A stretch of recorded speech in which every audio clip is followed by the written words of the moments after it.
Hello, Fellowship family, and welcome back to another episode of the Deeper Podcast. This is the fourth and final installation that I will host. As a family ministry pastor, we have been doing a 4-week series in intentional families. So that is the only reason that they've asked me to take over for Jeremy Wynn and host. And this is it. This is my curtain call. So I'm going to go out with a bang. We're probably going to say some things that are going to need to be edited out, but just to get it all out there. I am joined once again by 3 lovely co-hosts and first-time podcasters. How many of you guys have been on? Yes. Holly, first time? Mitch? Before. Oh, okay. All right, pro. Okay. Well, Andy, what about you? Rookie. Okay, great. So we're going to have them go around, introduce themselves. Once again, like every time we've done a podcast in this series, we have seated them according to their parental role and stage they're in right now. So we are in the caregiver, the coach, and the consultant seats here. So guys, take it away. Tell us a little bit about your family. All right. Well, I'm Holly Fry, and I am mother to Leif, who is 9 years old. He will be going into 4th grade this fall, and I am raising him as a single parent. I love Leif. Dude, that kid. He is great. I know the weekend services. He makes me laugh every time. I love him so much. Anyway, okay. My name is Andy Vogel. My wife, Angelina, and I have been married 19 years, and we have Lincoln, who's 15, Ellie, who's 14, and Addie, who's 11. Great. Thank you. Yeah. Mitch?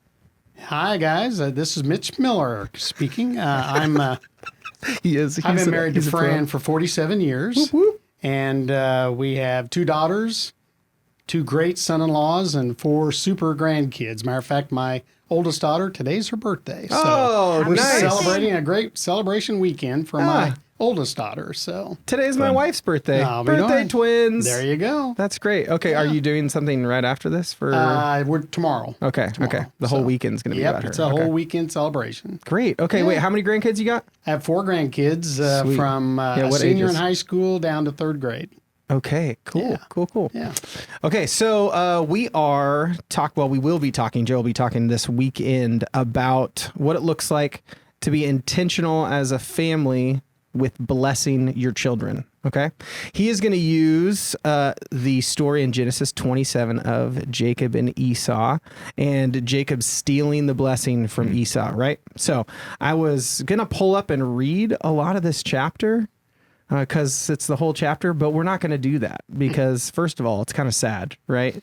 I think we all feel for Esau a little bit in the midst of this. But instead, I'm just going to read an example, these blessings that Isaac gives to his children, okay? So the first one is the blessing he believes he's giving to Esau, but is actually giving to Jacob. And this is an example of an Old Testament blessing. So he says this: "May God give you of the dew of heaven and of the fatness of the earth and plenty of grain and wine. Let peoples serve you and nations bow down to you. Be Lord over your brothers, and may your mother's sons bow down to you. Cursed be everyone who curses you, and blessed be everyone who blesses you." And as we know from just the Old Testament blessings, this is something that a father would bestow upon his oldest son, and generally right around the time of death, right? As he was passing on, he would bestow a blessing. And there was such power in these words. And it's interesting because in and of itself, it seems just like a nice thing to say to your child as you're passing. But the Israelites believed that there was so much more power in it, that it was worth even, Jacob going to great lengths to steal this from Esau. And so what we're going to do is not encourage our children to be like Jacob and Esau, but rather encourage parents to understand the power of a blessing, of what it looks like to bless your children. And so I believe Joe's going to use this definition of a blessing. This is from Gary Smalley's book, The Blessing. And he says that any biblical blessing kind of includes the following 5 things. First of all, meaningful and appropriate touch. 2, a spoken message. 3, attaching high values to the one being blessed. 4, picturing a special future for him or her. And 5, an active commitment to fulfill the blessing. Now, if you're listening, there's no way you remember all 5 of those right now.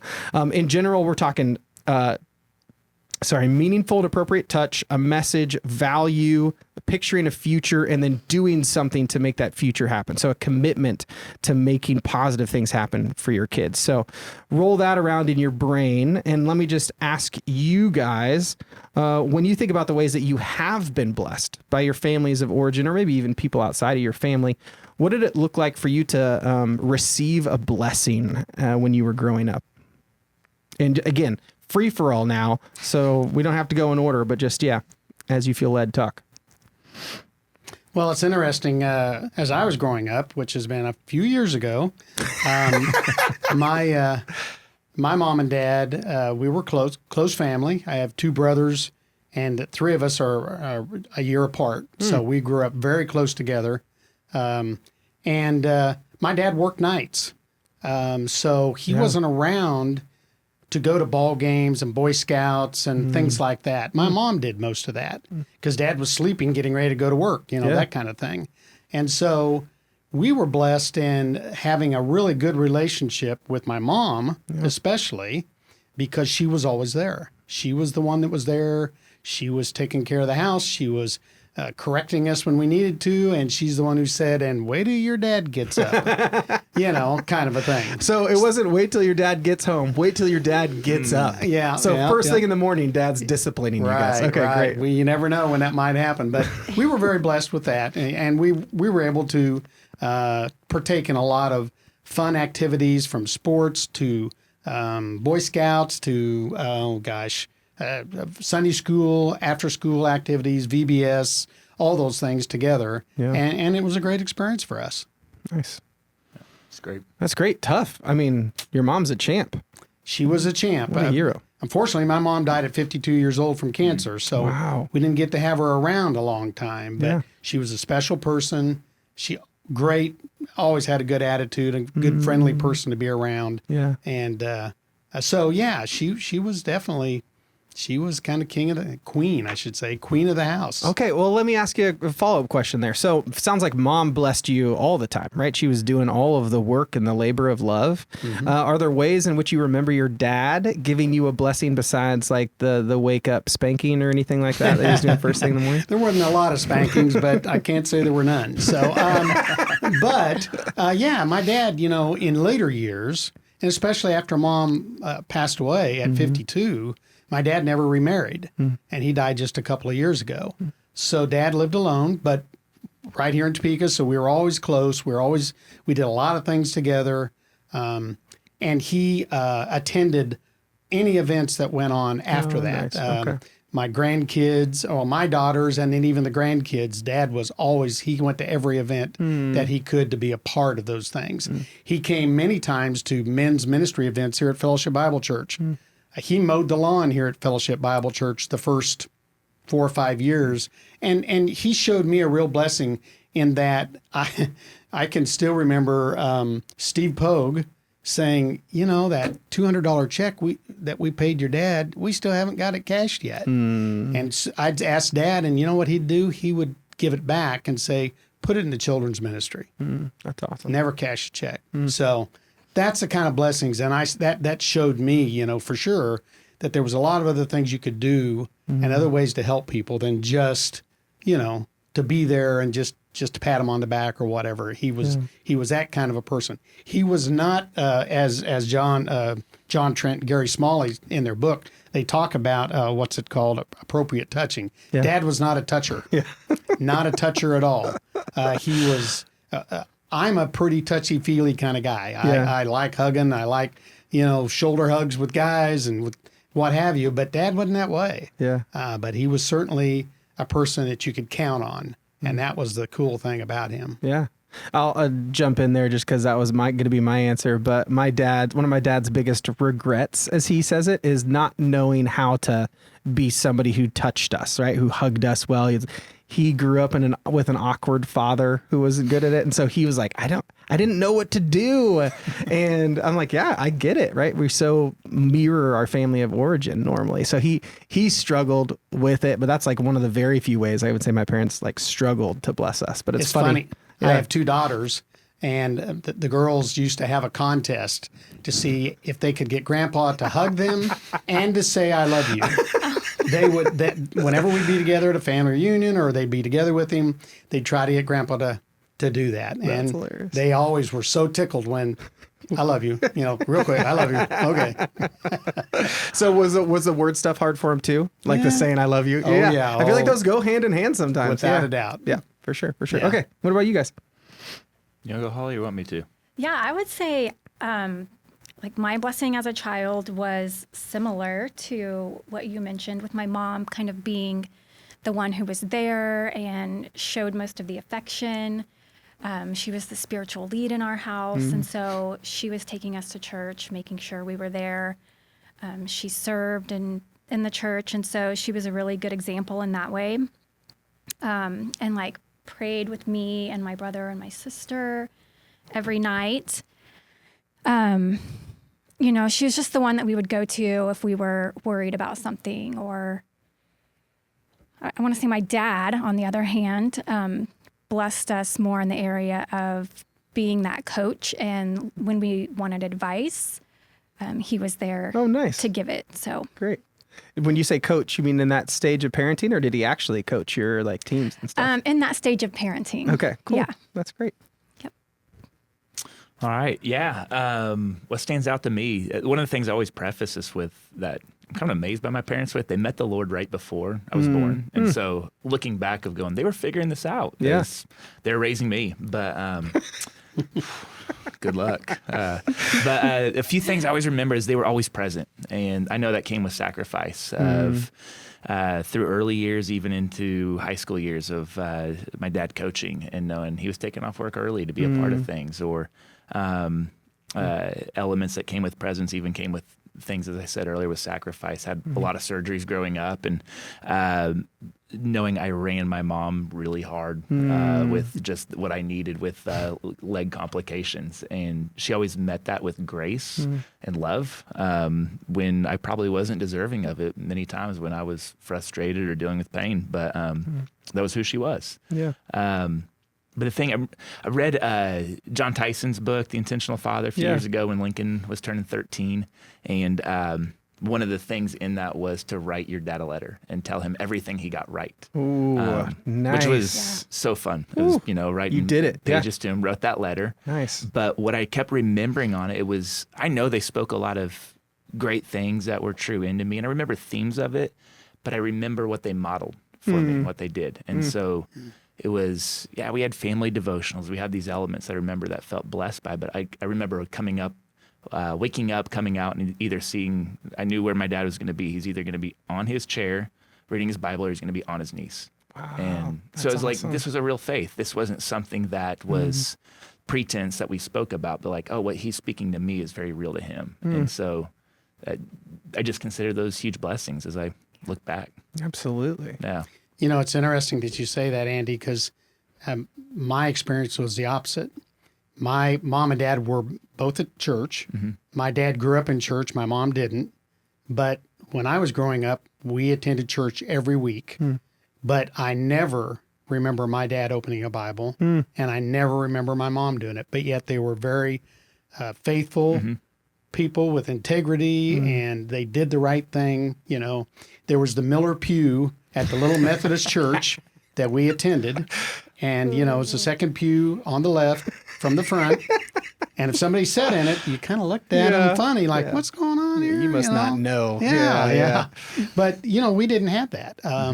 We didn't open a Bible. It just didn't happen at our, we went to Wednesday night, after, whatever you called it, vacation, not Bible school, but the Wednesday night kids Kind of like a activities. Moana thing or Yeah, something like that type of thing. Yeah. Yes. And we went, and my wife and I were married in that little church, exactly, but didn't have that. And I think about that a lot and wonder what our lives would have been like if that would have happened. It caused my wife and I to get involved in Bible studies and when we were very young and to move into those kind of areas. Okay, wait, what do you mean caused? Caused like in reaction to you wanted it to be different? I wanted it to be were So our daughters went to Topeka Lutheran School here in Topeka, all through that, and then we were always involved in the youth group activities. all the youth group trips and stuff. We were always involved in all those things. And my parents never did. That was never a part of it. Oh, it's youth group night over at the church. Let us know when you get home, kind of a thing. Yeah. So I think probably part of it's because we wore them out. There was me and my brothers. Yeah. At 22, my mom had 3 boys. So, Man, it was amazing. crazy. Yeah, it is. And so, that's just the way our lives went. Yeah. But I always wonder what it would have been like. Yeah. And so I encourage people to do that. Find a way to include your kids in Bible study, in just conversation, about Jesus and why he's so important and how he changed my life and how he changed, it sounds like yours and yours too, Holly, Yeah. Yeah. So this is random, but I like how you said it, Andy, when you wrote the note, what stood out to you wasn't necessarily the words, which is a part of what we talk about here, but it was the actual physical modeling of their faith in front of you. So we have a touch option, a words option, right? A physical acting out modeling option. Holly, I'm curious for you and you guys, when you think of the most important out of these for what you would want for your own family, what do you think the most important one to do, to work on is? First, let's say somebody's listening to this and just is like very new to this entire concept. What would you be like, hey, this is the most important one to get right? I mean, Andy's got his answer already, I guess. Do I? I don't know. Do I don't you? know. I don't know. Okay. From your own experience, you had one that stood out to you. But would you say that that's what you're trying to do the most with your own kids? Yeah. I mean, I think that is a part of. Jumps to that last question. I don't want to throw this out of sync. Oh my goodness, I'm so sorry. Okay. No, for me it does. Yeah, Okay, yeah, it's yeah. not you, Doug. It's me. But of that part of like, hey, the whole modeling piece of if I really do say Jesus is center of my life and that's what I want for you, can they see that in me? And are they getting that as a real authentic model? And so, can we go with D? All the above are important, but I go if there's not actually a foundation in my own life, Yeah. the other ones I feel like they come short. Yeah. But yeah, It's true, because if you don't have that one, then sometimes the words maybe and everything else that you would do would be like a little hollow or a little empty because they're not seeing that. Sorry. I feel like you were going to say something, Holly, and I just talked right over you. No, I'm pondering.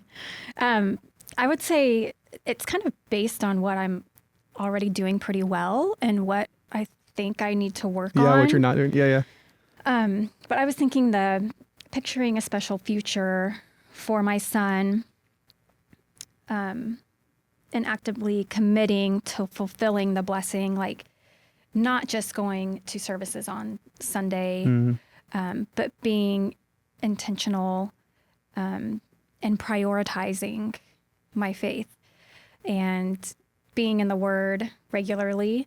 Because right now, work gets in the way, or I'm just really tired that night, and so it doesn't happen. Yeah, But really prioritizing what's important. Yep. And I think I'm pretty good at a spoken message and meaningful and appropriate touch. So I think the other ones would be what I want to do a better You're like, job gosh, of. I want to focus on that stuff. Yeah. Yeah, that's a great answer to that. I would say anybody out there, if you have an opportunity, pick up the Gary Smalley, John Trent book. It's called The Blessing, and I just finished reading it, and outstanding. It is absolutely outstanding. Great. And you really ought, anybody pick it up. You'll pick up all kinds of nuggets out of there of things that they did in their lives and what they've done. There's a brand new edition that just came out. John Trent's daughter, Carrie Trent, is a whole part of that book. Nice. And she talks about the relationship with her dad, John Trent, and how that all came together and the different things that happened, good and bad, all kinds of stuff. So outstanding. It's neat to have those two perspectives. What's Yeah. that? Yes. It's neat to have those two perspectives. It really was interesting hearing that. But, I'm like you, picturing, that special future. I'm in a different stage, of course. So I'm thinking about that a lot for my grandkids. Certainly for my daughters and their husbands, as a consultant. We certainly get involved, and we there to help and answer questions and give our experiences. But for our grandkids, the 4 of them, we really want them to love Jesus and to search out his ways, And so when we're together and we get opportunities to be with them just with the grandkids by themselves periodically, that those are kind of things that we try to do. We try to model those kind of things and let them know that he's important in our lives, and we want that to be a part of what they're doing. So, yeah, it's very, very key for us. I think the future part of it is the most abnormal for me to focus on. So when it comes to picturing the future for your child, and when I think about the Old Testament blessings, they were so future oriented. Like, forever may everybody serve you, and may anybody who curses you be cursed. Like, they were very future oriented. And I'll go to a wedding and hear the mom or dad stand up and say, I have prayed for your spouse every day of your life. Yep. And I'm like, was I supposed to do that? Because I haven't been doing that. Or when it comes to, man, their future career or ministry opportunities, I am so focused on now. So I'm so focused on, I can do the appropriate touch, hugging, tell them I love them, play with them now. But I rarely, I'm not introspective naturally, and I rarely think about the future that I want for my child, and then taking steps to either speak that into them and like pray for that as well. Just do anything to lead them down that path, because I'm so present oriented. But I do feel like the idea of blessing in the Old Testament is very much like a future oriented as well. So that's the one I think I struggle with the most. Andy, what do you struggle with the most out of these? Like, Of anything in my life or just here? Okay. what is your biggest sin issue? I knew you were going there.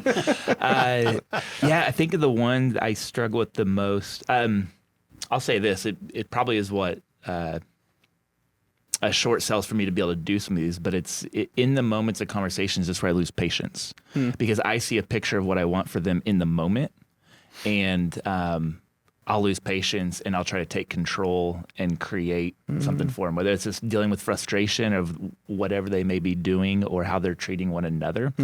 And I look at that and I go, it's just, I think I know what's best. I'm going to take control of the situation now. And I feel like then what happens is I cut out all 5 of these areas that I see in front of me. But it's in the part that I know, Angela and I were just talking about this last night. What we've noticed when we do that is I take away their voice and they don't feel like they're heard. And so that's the part where I probably struggle the most, is how am I giving like dignity to their voice, even when it's wrong, that we can have a conversation. Yeah, I can right. remain a calm presence. And we can take that conversation is probably going to take 30 minutes rather than my 30-second your outburst is 1 really going minute. to fix this situation.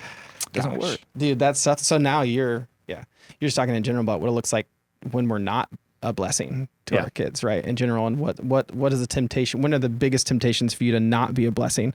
For me, it's the same as you. If my kids are fighting with each other, then I lose all sense of like any of these ways to be a blessing, and I just want to like tell them to stop it and go to their room, right? Right. But what for you guys, Mitch, Holly, what are ways in which you are, I guess, tempted to not be a blessing to your kids? What are those moments that make it really hard for you to like keep the end in mind? For me, it's similar. Just getting impatient when I've asked for something to be done, happen, and it hasn't happened. I am good about asking for forgiveness afterwards, but I think it would be better if I could just be a blessing up front. And there was another thing, but Go ahead. it's left me. So Okay. My daughters and their families live in Kansas City and Columbia, Missouri. So we don't see them often enough like we used to. Now, certainly growing up, there was times when our daughters wanted to do one thing and we didn't agree with it. And we, certainly had discussions about it. My youngest daughter and her mother tackled each other and butted heads all through high school and stuff. I'd lock myself in the bathroom, so, I was a real guy about that, so, but yet we learned, and we've learned over the years how that changed our lives and how we handle those situations differently than what we did before. And we can advise our friends and younger guys and gals, younger couples that we get to meet with about the things that we didn't do very well. And it's ways that they can maybe step up, do things differently, change what they might think is the right way to do it. I have an opportunity to meet with a lot of young guys and it's really a real blessing for me to meet those guys and listen to their thoughts and ways that they're trying to navigate life as young married couples with 3, 4, 5 years of marriage, and maybe there's one child or maybe there's none yet, whatever. And to be able to advise them and let them know that it's going to be okay, that things can work out, but you gotta keep your eye on the Lord and follow Him all the way through. And that's been a real blessing to me to see them take those steps and to see their lives work out pretty well when that happens. Yeah. So, Yeah. yeah. Well, I feel like I'm asking you a lot of follow-up questions, Mitch. Sorry about that. So one of our questions is, where is it natural to bless and not? And we've been kind of answering around that, but you were just making a funny comment about you locking yourself in the bathroom. Was that when there was conflict? That's just when there was conflict in your household and you would kind of remove yourself from it? Yeah. Okay. So you would say it was unnatural for you to like enter in and be a conflict resolver in your household. It was more natural for you to avoid it. Yeah. There were 3 females and me. And so, I was pretty good at removing myself from those situations. And, quite honestly, as my girls were growing up, they were 3 years apart, I avoided conflict. Mm-hmm. Honestly, I did. My wife tackled it head on because the ladies worked together and they fought each other and they came out with agreement and the way that things ought to happen. And it was difficult for me to do that. To not quite understand where they were coming from and, the guy side versus the gal side kind of a deal. So I encourage guys not to do that. I'm not happy with the way that I helped raise my daughters, although I'm just blessed beyond belief. We had great relationships and did many, many wonderful things together. But when it came to those conflict times, I could remove myself pretty easily. Okay. Yeah, something you wish you could get back a little bit. Yeah, absolutely. For sure. Okay. Definitely. Well, yeah, go ahead. I was going to say, one of my absolute favorite verse in the Bible, and I've got it everywhere, is, Jeremiah 29:11. We probably got it on your wall. It's, it's a picture, whatever, I know the plans that I have for you to give you a hope in the future. I love that verse. But one of the things I think people miss is the blessing that God gave before that in verse 10. Yeah. When he said, and I've got it right here, for thus says the Lord, when 70 years are completed in Babylon, I will visit you and fulfill to you my promise, my blessing, and bring you back to this place, back to Jerusalem. He promised, he blessed them to the point that he said, I'm going to bring you back. You just have, and later it says, as long as you call on my name and you follow me, I'm going to do that. And so God blesses us in so many ways that we almost ignore it. It's almost, we just it's just what happens. We're used to it. Yeah. Mm-hmm. We're so used to it. But we skip and kind of look over those verses or just pick out that one little verse that really makes us feel good or that we want to go with. Yeah. So a great segue. Thanks, Mitch. To include that last question too, which is, how have you been, or how do you need to be, in a sense, blessed by God in order to be able to turn around and be a blessing to your children? And then how do you practically, what does it look like for you guys to fill up? Holly kind of hit a little bit on this already too, but like, what does it look like for you to fill up on your own blessing from the Lord so you can give it to your children? Jump in there. And again, now that we've opened all of the questions, you can go back to any question at any time and just add whatever you want. Yeah. I think it's so important. And I often feel like I'm running on empty. Mm-hmm. So the blessings of God are really important to me to remember that I don't have to be all things to everyone, and that my son is he's like one of the most important things in my life. And so if I need to say no to some other things, I can do that because I don't have to be this superstar, superwoman person. Let's see. So how, I guess some of that question is how do you receive the blessing of God? And you talked a little bit about like, man, sometimes I struggle getting in the Word and reading it. I'm distracted, busy, stuff like that. So I'm just curious, what fills you up? Like, what reminds you of God's blessings the most in your life? Really, it probably is being in the Word and being with fellow believers. So coming to service, being part of a Bible study, those things definitely make a difference. Yeah. Yeah. So I don't get distracted by all the other things going on, and Do you feel can like- remember that I'm living from blessing. It's already there, and Yeah. so yeah. Do you feel like Give you it to others. parent differently coming out of those? Like, do you parent differently on a Sunday afternoon than you maybe do on like a end of your, like you're at the bottom of the barrel of the energy on Friday? Yeah, absolutely. I'm more attentive, more patient, more joyful, so that he can see that I actually enjoy him and that I'm not just the grumpy lady that meets all of his Just physical raising him. needs. Yeah, and along with that, I was thinking, remembering to take Sabbath, and if I need some time to myself to read, to ask family if they would like to do an activity with him, watch and him. then, I can spend more time reading or just rest. Yeah, that's great. So important. Sabbath for you, because this is great for every parent out there, right? But Yes. it's tougher for you. So you have to like ask somebody else to watch Leif during that time. So how does that look if somebody else is listening in and like, I want to start this? This seems like a good way to get health back in my own life and connection. Like, what do you do? What do you do when you're reading? I mean, on Sabbath besides reading the Word? Is there anything else that you like to do that really gives you energy back, gives you alignment with the Lord? Maybe just getting out, going for a walk, meeting one-on-one with a friend to talk about life, even meeting with a friend and their kids. The kids can Yeah.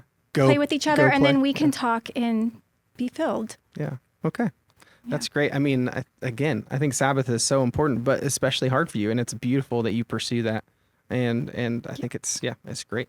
I want to throw something in on what Holly just said from the other side, and that is there are a lot of grandparents, retired folks out there that want to be a blessing to maybe folks like you that could use that afternoon off, that would be willing to hang out with your son for a couple of hours while you do that. So, what I would say to anybody that's got those kids or that young family, and they could sure use a couple hours, to ask. There's so many people that are willing to do those kind of things, willing to be a blessing back to you to help that. And it fulfills their bucket too, when they can help out. Like I said, my grandkids are, many miles away, so I rarely get to see them and get to do that with them. And yet, and so, I've got a little neighbor guy across the street. He's 7 years old, single mom, and he and I go fishing once a month, and we play catch out in the street once every so often and stuff. And I'm sure that's a huge blessing to yeah, her. well, and it's just, and I have a ball doing it. It's fun. I have fun doing it. I think about those days of before when I got to do it with my daughters and stuff like that. So And you'll be sure to put Mitch's phone number in the notes. and Yeah. That's an offer. Mitch, Well, why don't come you- on. why don't Who you wouldn't give want your that? email Hang out Can we there, get a Mitch? banner at the bottom of the love that, screen? sorry, Fran. I say, reach out to FBC Men's Ministry there. You'll get I love Mitch it. anyway, but I love also, that is great. That's a great point, Mitch. I Yeah, appreciate yeah. that offer. Yeah. The verse is coming to me right now of John 10:10 of Jesus speaking, "Come to give life and give it to this full of this overflowing abundant life that God wants to give to us, of Jesus flowing in and out of us." And I know for me, my mornings are vital for that. I mean, Doug, you and I share that morning people. Being sarcastic, Sorry. obviously. I hate mornings, but continue. But one of my mentors, I remember him speaking a few things, but one of like, when you go to bed at night, do you wake up? Or you're telling yourself tonight that the God of the universe can't wait for you to wake up to spend time with you. And then restructuring that time, that it's not a quiet time, but this is my warm up to spend a day with God. And so preparing me for in such a way that any room enter into, that it's crowded with the presence of the Father, the Son, the Holy Spirit longing to meet me. And so when I'm at my best, that's meeting me regularly in my day, and then hopefully I'm living that before others and with my children. Yeah. That was the question, right? It is. I'm Yeah. sure that Yeah. there hasn't ever been a day that you've missed, but if there has been a day that you've missed meeting with God in the morning, can you tell a difference in the way that you parent? I mean, can you feel the difference throughout that day in the way that you're like reacting to your kids? Yeah, it'll catch up to me, and I may go off and be fine, but like I'm limited in what I can, like what comes out of me in love. Yeah. It's not saying that it's not present, but like, yeah, eventually that gonna that run out. well is going to run dry, and then Yeah. you're going to get Andy, and you're welcome.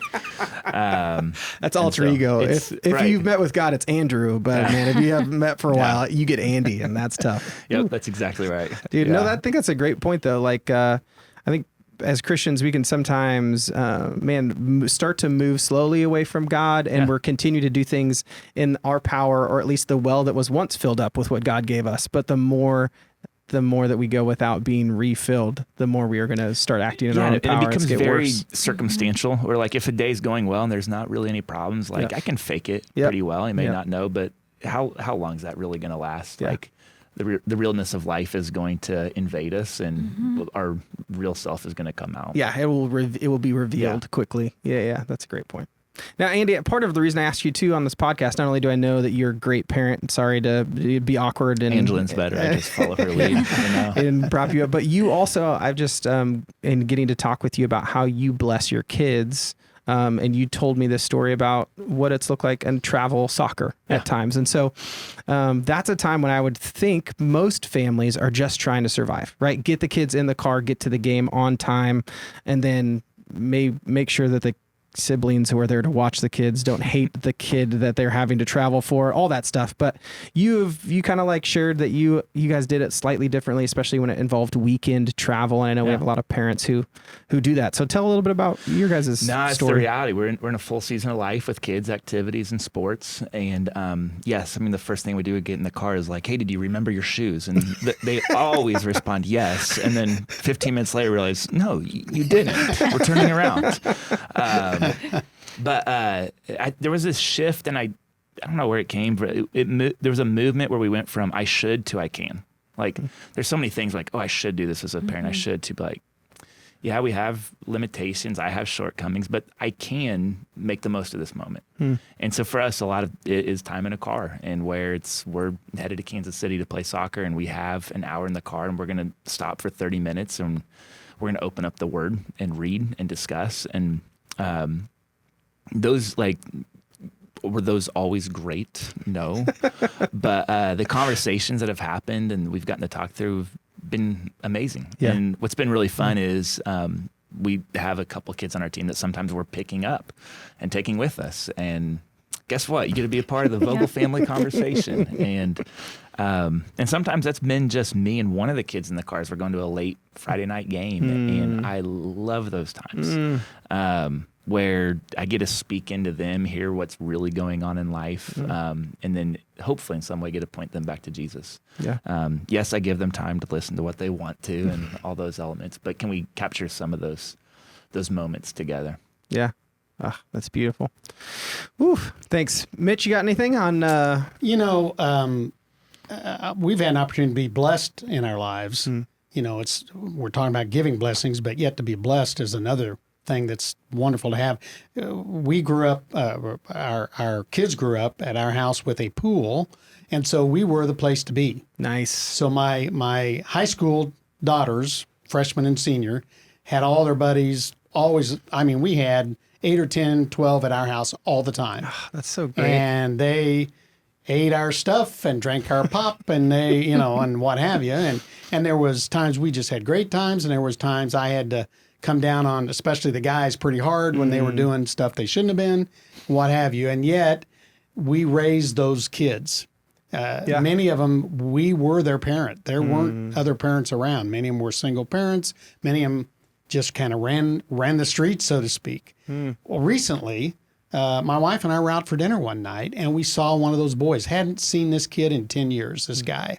And, he's now 42 or 3 or 4 years old, whatever he is. And he saw us and waved at us and said, he brought his wife over and said, hey, I want to introduce you. These are the people that raised me in high school and made all the difference in my life. They treated me with respect. They got on me when things weren't very good. And it was really cool. And she was, I've heard about you guys. That's so cool. We go to leave, our bills paid. Talk about a blessing. Yeah. I mean, we just were overwhelmed. I can tell you, I've told that story 50 times. What a blessing that was to us. And to know that they respected us and that they enjoyed being around us, that they kept coming back. Yeah. Even though I made them mow the grass and Absolutely. did some Yeah. work around it. Oh, yeah. Yeah, nice. Yeah, That's you want to awesome. swim in my pool? You're going to mow the grass. That seems fair. But they Yeah, were great. right. They were great guys and gals as well. So, real blessing. Yeah. You're hitting too on something we haven't talked about with blessing, but the original intent, obviously Genesis 12:15, like through Abraham, all the nations will be blessed. So God's blessing this one family in order that they're a conduit to bless all nations. And when we bless our children and our family well, that will have ripple effects to, their friends, their soccer people, whatever.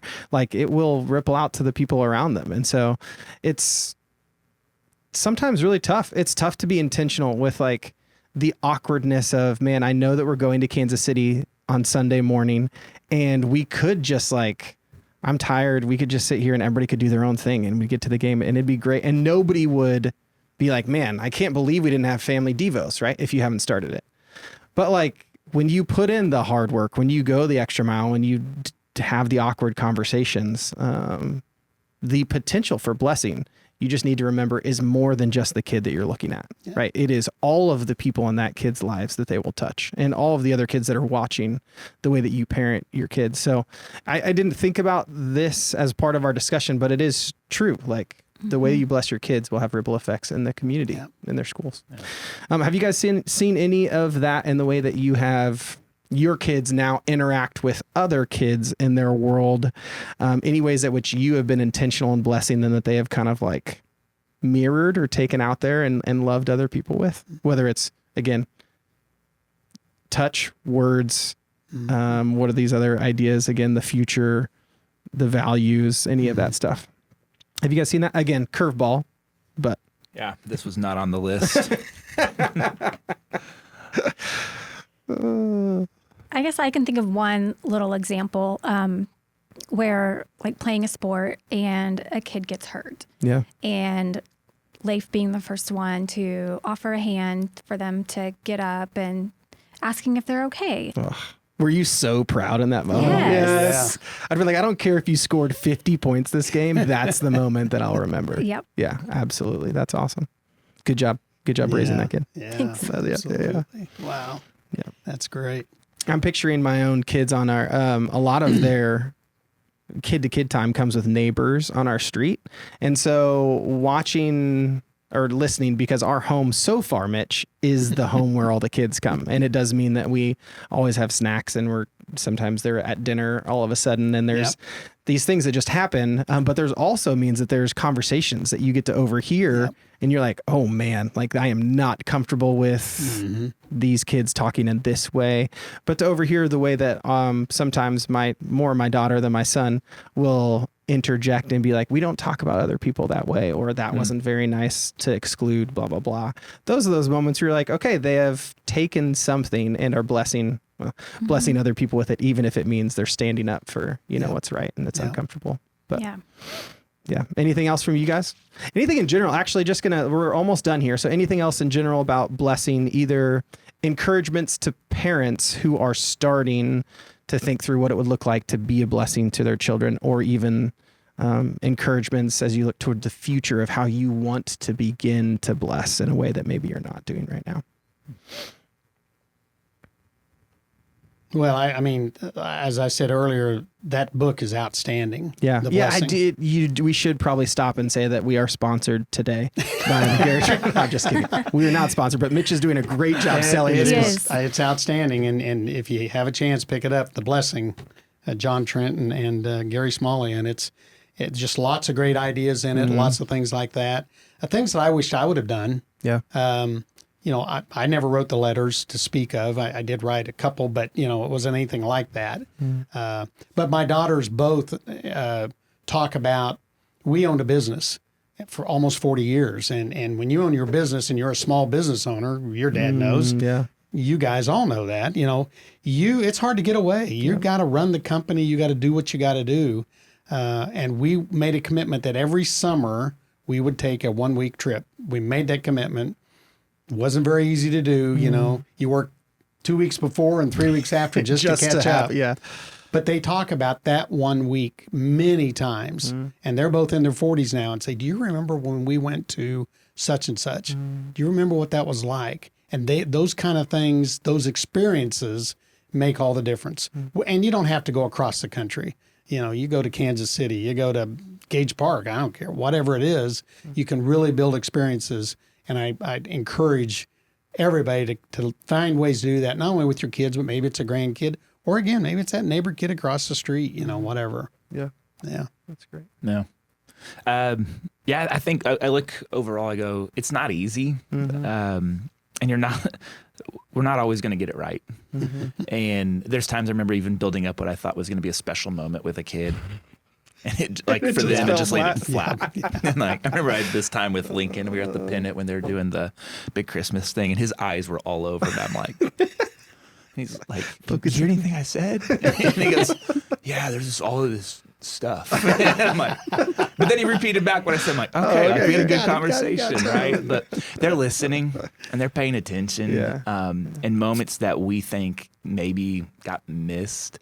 I think the Lord's using them in significant ways. So I know I always I'll have this tremendous amount of weight, it's on me, and I believe the Lord's going I've got them. They belong to me. Just keep being faithful with what I entrust and ask you to do. Yeah, great reminder. Yeah. Thank you. Yeah. I think I'd like to try more of the things that Andy's done, or Andrew. Not sure which one. Day it is. We'll find out. Whether it's cooking a meal together, and then that would be an opportunity to bless Leif. Yeah. Yeah. Yeah. Finding more time to be intentional and talk about what he learned in the mountain on Sunday, or go through some of the activities that we get on the little sheet that you get when you take your kids to the mountain. So that's great. kind of doing Did Holly mention intentional? Did she two say things at intentional? once. She did, didn't she? Way to go. Good job, Good job, Holly. Yeah, No good kidding.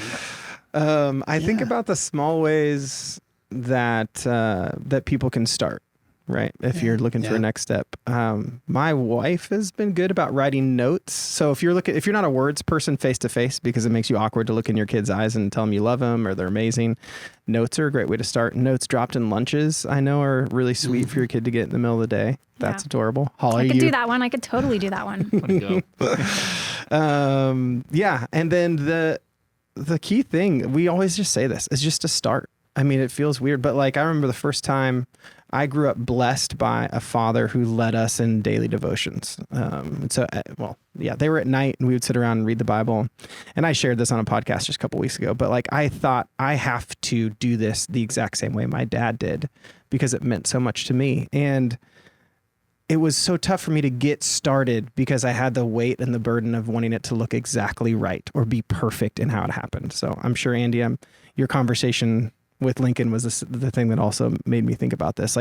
You have an expectation of how it should look, but when we started it, it failed miserably, right? But based on the age of our kids, their distractions, all that stuff. And it wasn't until even just this year, beginning of this year, starting a different Devo book at dinner when they're captive and they're old enough now to engage with the questions, and we can make it into there's just so many things. You need to just start, and then you will figure it out as you go. The experiments will fail. You will find out what works for your family in this stage. And then your kids are going to grow up and you're going to have to start that process over because they will change and you will need to figure out what works for them in the next stage. But just start doing something to bless your kids. And that's our encouragement. One thing my daughters, their families do is the husbands take the grandkids, 2 in each family, about once a month or once every 6 or 8 weeks, one-on-one away for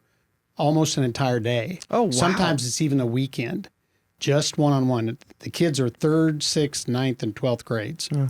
So they'll take one of them away. Maybe the 12th grader to a concert, the 3rd grader to a movie, and it's just them and dad. Nobody else for a number of hours that they're away. Maybe it's the entire weekend, a camping trip or something like that. And I know that's built some tremendous relationships that those kids have had with their dads, to do that. And moms can do the same thing, of course, but just those kind of scenarios where you go one-on-one with your kid or your grandkid, really can make a difference. That's great. That is. That's Doug, you said just start. That made me think earlier of for me, often it's just keep restarting because you finally get into a groove and a rhythm, and then all of a sudden life changes Schedule because kids are in a changes. different school, you're in a different season. And for me, shame comes in. Oh man, we dropped that We ball. didn't do that we were anymore. doing so Yes. good. Yep. And then, and I can sit in that and allow that to be kind of well, why even begin again or just start again?